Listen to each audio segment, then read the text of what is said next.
what has happened in the last 18 years has been a transformation in Dubai's medical tourism. Medical tourism is a very widely accepted term. Over the years, of course, plastic surgery has seen a huge rise in interest in aesthetic plastic surgery, which involves largely breast and body recontouring as well as facial surgeries as well. Having a medical procedure has a separate, completely separate meaning in such that you have to take into account the recovery period as you were alluding to. So for each procedure that we do, we're very clear to the patient, and we usually add on an extra couple of days just in case, because ultimately we're dealing in medicine and not every case will be the same. Botox, as you're probably aware, is the world's most commonly done non-surgical procedure. So last year there were about 6 million patients recorded worldwide who have used it. And the reason is very simple, because it works. One of my friends actually spoke to me about it because she had Botox around her forehead,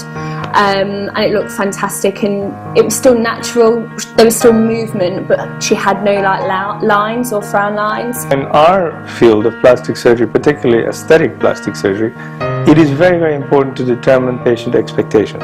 If we don't get that, then ultimately there will be disappointment, and disappointment in our field denotes failure. Quite a few years back, I thought I could see some lines on my forehead, and they gradually got worse. I used quite a lot of expression on my face, and I could see, you know, if I was frowning or even smiling, I was getting deeper lines. With Botox now, most of my patients who will come in and ask me, they'll say, we want to look natural, we don't want to look frozen. We'd like to have no one know that we've done it, standard.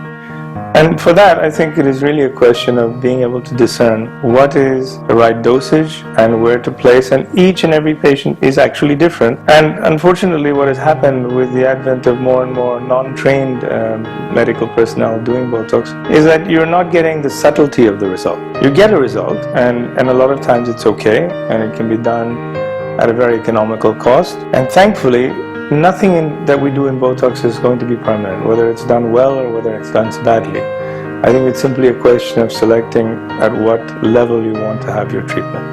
My feeling after the procedure, initially you don't see no difference, because with Botox it can take 7 to 10 days to fully work. I noticed a change after about 5-6 days.